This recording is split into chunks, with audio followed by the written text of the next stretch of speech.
हाय, hello friends, welcome back. एक बार फिर आपका सबका स्वागत है इस वीडियो में। इससे पहले का वीडियो अपन ने देखा है फार्मेसी प्रोफेशन पे। ठीक है, आज हम देखेंगे role of hospital pharmacist. Hospital pharmacist का क्या रोल है, इसके बारे में अपन पूरी इंफॉर्मेशन लेंगे। हॉस्पिटल फार्मासिस्ट का सबसे मेन रोल होता है डिस्पेंसिंग मेडिसिन। मतलब जो भी हॉस्पिटल है वहाँ पे जो फार्मेसी रहती है वहाँ पे एम्प्लॉय रहता है, कोई भी एम्प्लॉय नहीं रहता। रजिस्टर्ड फार्मासिस्ट ही वहाँ पे वर्क कर सकता है जो मेडिसिन डिस्पेंस करेगा। तो फार्मासिस्ट क्या करता है? The pharmacist take the doctor's prescription and provide the correct medicine, correct dose and correct quantity. मतलब जो भी प्रिस्क्रिप्शन में लिखा है, जो फार्मासिस्ट के पास प्रिस्क्रिप्शन आया है, उस पे जो प्रिस्क्रिप्शन पे लिखी है दवा, वो प्रिस्क्रिप्शन पढ़ना, उसको अच्छे से समझ लेना कि क्या लिखा है।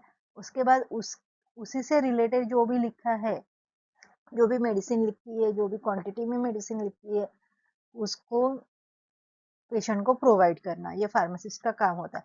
उसको अगर डोज देखा जाए तो कैसे कैलकुलेट करेंगे? तो अगर लिखा है कि paracetamol tablet BD, 1 tablet BD, मतलब एक सुबह टैबलेट लेनी है, एक शाम को लेनी है, मतलब दिन में 2 बार टैबलेट लेनी है।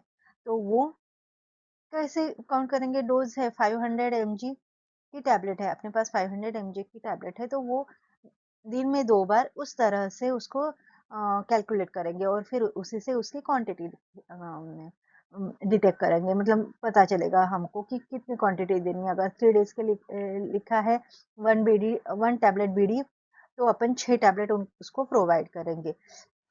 वो उसके साथ साथ देने के साथ साथ ये भी वेरीफाई करेगा कि ये लिखा हुआ टैबलेट करेक्ट है या नहीं, करेक्ट ड्रग है कि नहीं।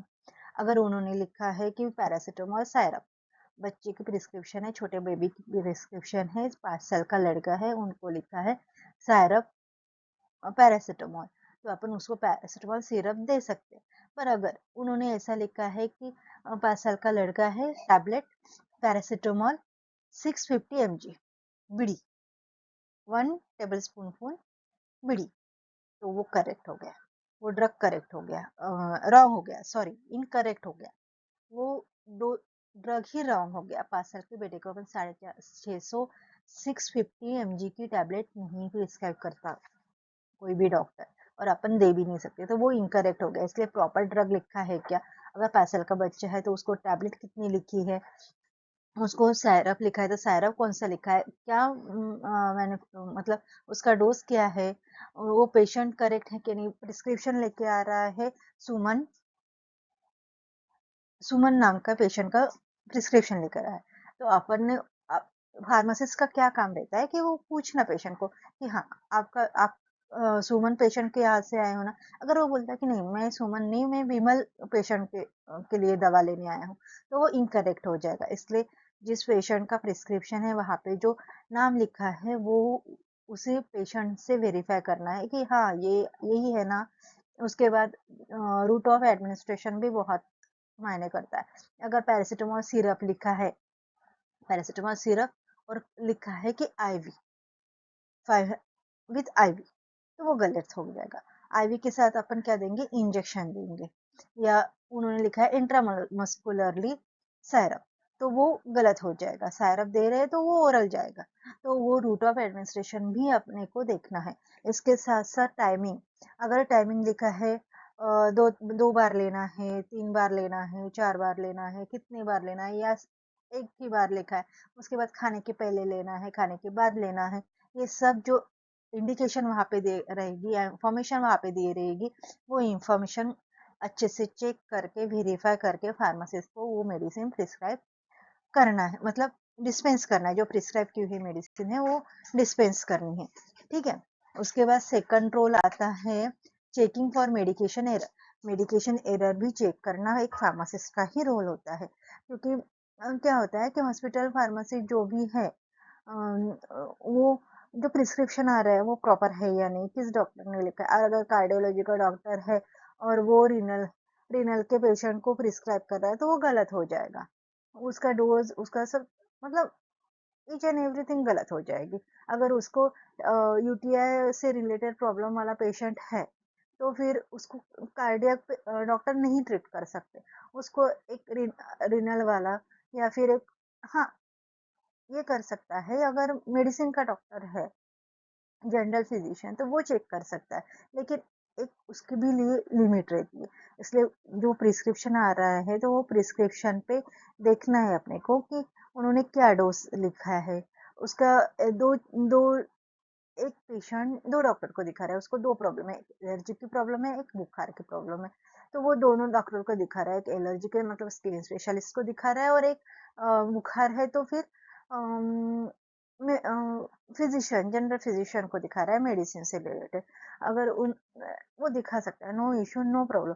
बट अगर उन्होंने, दोनों डॉक्टर ने अगर दवा प्रिस्क्राइब की है तो वो चेक करना फार्मासिस्ट का काम है कि एलर्जी के डॉक्टर की दवा बुखार के डॉक्टर के साथ, मतलब जनरल फिजिशियन के डॉक्टर की मेडिसिन के साथ कॉन्ट्राइंडिकेट तो नहीं है, कहीं उसका साइड इफेक्ट तो नहीं होता, ये चेक करना भी उसकी जरूरी है। एलर्जी रिस्क, उसी से क्या होता है, ड्रग इंटरेक्शन और एलर्जी रिस्क, मतलब दोनों भी आ गए इसमें, ये करना है। उसके बाद अगर उन्होंने लिखा है कि tablet Calpol, tablet Calpol 500 mg BD, और उसके एक एक दो और मेडिसिन लिखी है, और थर्ड मेडिसिन लिखा है उसके बाद वाला कि पैरासिटामोल, मतलब क्या लिखेंगे अपन, पैसिमोल, पैसिमोल टैबलेट बीडी 500 mg बीडी, तो वो डुप्लीकेट मेडिसिन हो गया, मतलब कालपोल भी पैरासिटामोल है और पैसिमोल भी पैरासिटामोल है। तो दो बार अपन उसको प्रिस्क्राइब नहीं कर सकते, ये भी एरर देखना जरूरी है। कॉम्बिनेशन में दे रहे हैं तो मैंने पहले ही बताया कि कॉम्बिनेशन में जो दे रहे हैं वो सही तरीके से है या नहीं, उसके कोई कॉन्ट्राइंडिकेशन तो है नहीं, ये सब देखना जरूरी है। ठीक है, उसके बाद ये स्लाइड थोड़ी सी मिस हो गई थी, तो अभी थर्ड पॉइंट है अपना पेशेंट काउंसलिंग। पेशेंट काउंसलिंग भी एक फार्मासिस्ट का मेन रोल है उसमें, मतलब काउंसलिंग जो कर रहा है। अपन ने देखा है कि किसी भी होटल में या किसी ऑफिस में जाते हैं, किसी सेंटर पे जाते हैं, तो अपने को, मतलब जो अपन विजिट देते हैं तो वहाँ पे जो रिसेप्शन रहती है वो अच्छे से अपने को काउंसलिंग करती है कि हाँ, ये हमारे यहाँ पे ये मिलता है, हमारे यहाँ पे वो मिलता है। उसी प्रकार फार्मासिस्ट भी, हॉस्पिटल फार्मासिस्ट भी पेशेंट को काउंसलिंग करता है, उसको इंफॉर्मेशन प्रोवाइड करता है। कौन सी इंफॉर्मेशन प्रोवाइड करता है, how to take medicine, medicine कैसे लेना है, दो बार लेनी है, खाने के पहले लेनी है, खाने के बाद में लेनी है, कैसे लेनी है, ये भी पेशेंट बताए। When to take them, how to take means कैसे लेनी है, ओरली लेनी है या लगानी है, क्रीम है तो लगाने के लिए देंगे, ठीक है। और हाउ टू टेक देम, मतलब उसको कैसे लेना है, पानी के साथ लेना है, दूध के साथ लेना है, या किसी जूस के साथ लेना है, ये सब उसमें आ जाएगा। उसके कोई साइड इफेक्ट्स तो नहीं है ना।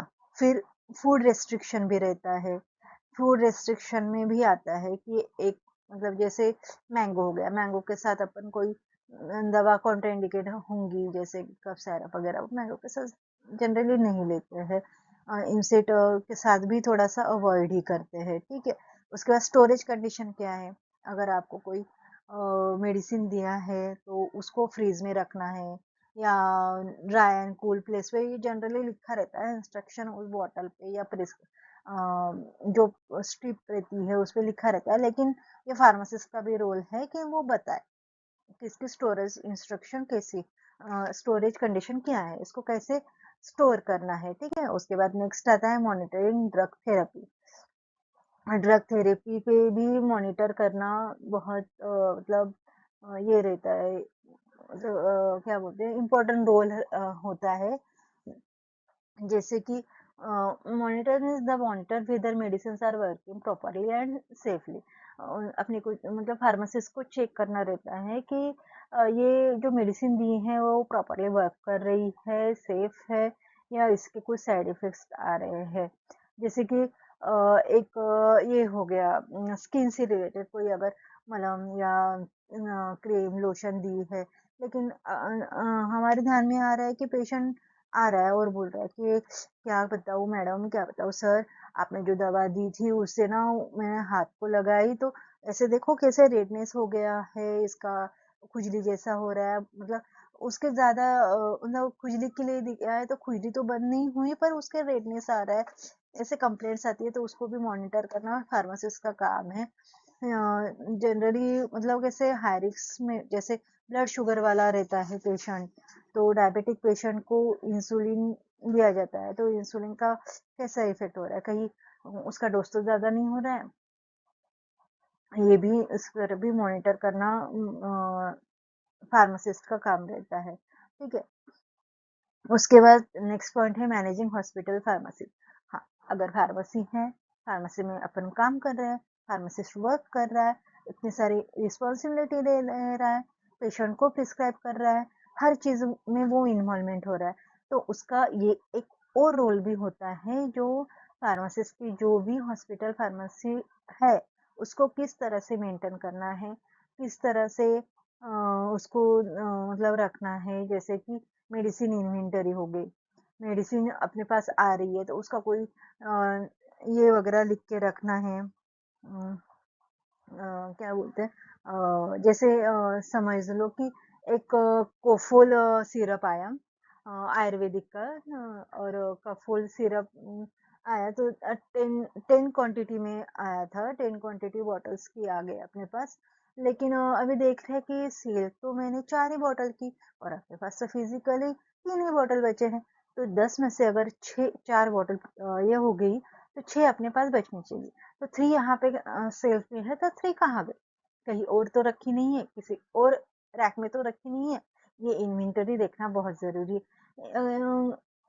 हो सकता है कि 3 की एंट्री ना ली हो, ज्यादा ले ली हो, ये सब चेक करना मेडिसिन इन्वेंटरी में आता है। इसके बाद ड्रग स्टोरेज कंडीशन, जैसे टिटेनस है, टिटेनस टॉक्सिन इंजेक्शन आता है जो टीटी के पेशेंट, मतलब अगर आयरन का कुछ लग जाए तो टीटी अपन जनरली हॉस्पिटल में वो रहता है, हर जगह पे वो रहता है, लेकिन उसको कहाँ पे रखना है, उसको ऐसे खुले में नहीं रख सकते या लॉक एंड की में नहीं रखना है, उसको उसको रखना है रेफ्रिजरेटर में।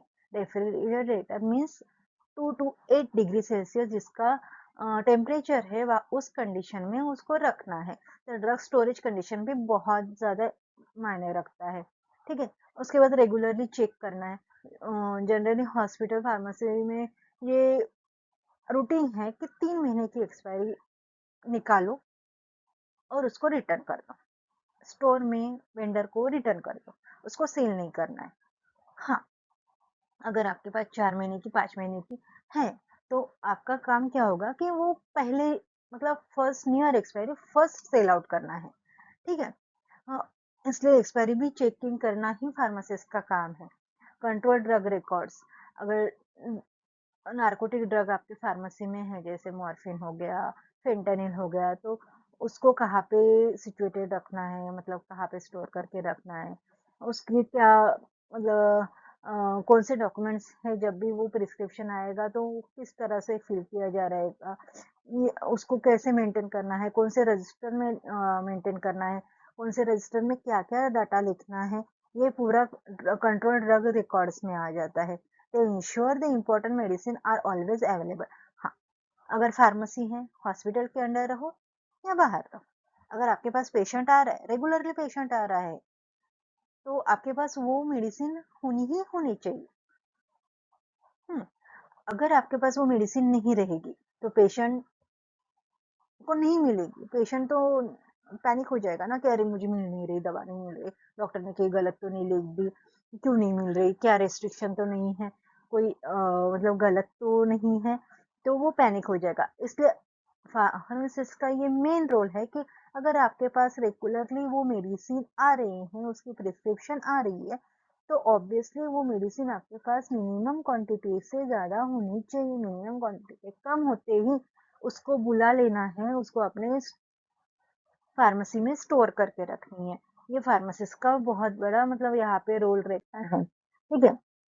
Important concept in hospital pharmacy, अभी हॉस्पिटल फार्मेसी है, हॉस्पिटल फार्मेसी में अपन प्रिस्क्रिप्शन देके मेडिसिन दे रहे हैं, लेकिन उसके ना एक क्या बोलते हैं, एक प्रोटोकॉल रहता है कि ये सारी चीजें उसमें लिखी रहनी चाहिए, जैसे कि प्रिस्क्रिप्शन, प्रिस्क्रिप्शन क्या है जिसको अपन बार बार बोल रहे हैं कि प्रिस्क्रिप्शन आएगा, प्रिस्क्रिप्शन आएगा, उस पर अपन डिस्पेंस करेंगे, ये प्रिस्क्रिप्शन क्या है, ये प्रिस्क्राइब है a written order from doctor telling which medicine should be given to a patient. मतलब ये डॉक्टर का प्रिस्क्रिप्शन रहेगा, डॉक्टर को पता है कि इस पेशेंट को कौन सी दवा देनी है, इसको कौन सी दवा देनी है और किस नाम से वो आती है।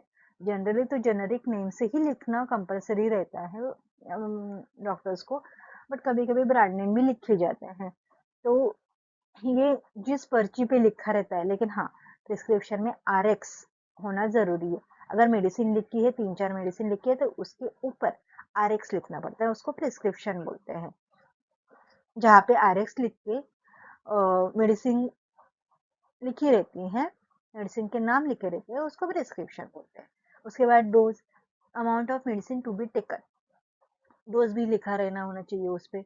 डोज मतलब क्या, वो कितने पावर की है, 500 mg की चाहिए, 250 mg की चाहिए, 100 mg की चाहिए, 1000 mg की चाहिए, कितने mg की चाहिए, कितना पावर उसका होना चाहिए, कितना अमाउंट उसे देना है। अगर उस पेशेंट को पैरासिटामोल टैबलेट विडी में देना है 500 mg, और आपके पास अगर 500 mg नहीं है, तो आप 250 की 2 टैबलेट उसको लेने के लिए बोल सकते हैं। तो कितना अमाउंट में लेना है, अगर 500 की आपको प्रिस्क्राइब की है, लेकिन आपके पास 500 की नहीं है, 500 mg की नहीं है, तो आप 250 mg की दे सकते हो, ऑब्वियसली दे सकते हो। लेकिन बस उसको बताना है कि ये 2 टैबलेट लेनी है, 500 mg की 1 टैबलेट लेनी थी, तो ये 250 की है, इसलिए ऑब्वियसली आपको 2 टैबलेट लेनी है। ठीक है। उसका डोसेज फॉर्म, मेडिसिन किस फॉर्म में सप्लाई करना है। अगर आपको ओरली लेना है, हाँ ओरली लेना है, पर कैसे लेना है, सायरप फॉर्म में है, लिक्विड फॉर्म में है, या सेमी सॉलिड फॉर्म में है, या सॉलिड फॉर्म में है, किस फॉर्म में चाहिए आपको। टैबलेट है तो वो टैबलेट सॉलिड फॉर्म में आएगी, कैप्सूल लिखा रहेगा, जैसे tablet paracetamol, capsule Omez, omeprazole, syrup Cofol, injection pantoprazole, ointment Cutis ointment. ऐसा जो रहता है उसमें प्रॉपरली लिखा रहता है, उस मेडिसिन के सामने लिखा रहना होना चाहिए कि आपको कौन से डोसेस फॉर्म में देना है। ठीक है। उसके बाद रूट ऑफ एडमिनिस्ट्रेशन, मेडिसिन तो लिख के दी, डोज भी दे दिया, डोसेस फॉर्म भी पता है, सब है, लेकिन इसको लेना कैसे है भाई, लेना कैसे ये भी तो मालूम होना चाहिए ना अपने को, कि ओरल लेना है, इंट्रावेनस लेना है, इंट्रामस्कुलर लेना है, टॉपिकल लेना है, कैसे लेना है ये भी चाहिए। जैसे ओरल लेना है मतलब बाय माउथ, मुंह से सोलो करना है। ठीक है। इंट्रावेनस मतलब जो अपनी वेन्स रहती है वहां पे इंट्राकैप लगा के वो इंजेक्शन दिया जाता है। इंट्रामस्कुलर देना है मतलब डायरेक्टली इंजेक्ट करेंगे अपन मसल्स में। ठीक है। टॉपिकल मतलब बस लगाना है, उसको कोई इंजेक्ट विंजेक्ट नहीं करना है, कोई लेना नहीं है। टॉपिकल मतलब टॉपिकल, सीधा लगाना है। ठीक है। उसके बाद frequency, how how often medicine is taken, आप सब मालूम हो गया, प्रिस्क्रिप्शन आ गया, डोज मालूम हो गया, डोज फॉर्म भी मालूम हो गया, मेडिसिन का नाम भी पता चल गया, उसका रूट ऑफ एडमिनिस्ट्रेशन भी पता चल गया। लेकिन कितने बार लेना है, ओडी लिखा रहेगा, ओडी मीन्स वंस डेली, रोज एक ही बार लेना है, एक ही बार। ठीक है। बीडी लिखा है तो ट्वाइस डेली, मतलब दिन में 2 बार लेना है। पीडीएस लिखा रहेगा 3 टाइम्स अ डेली, 3 बार लेना है। 2ID लिखा रहेगा 4 टाइम्स इन डेली, मतलब दिन में 4 मिनी डेज। ठीक है। अच्छा, तो चलो दोस्तों, आज के लिए इतना ही काफी है। अगर आपने अभी तक भी इस चैनल को सब्सक्राइब नहीं किया है, तो please subscribe, share and like, इतना तो बनता है। चलो बाय बाय।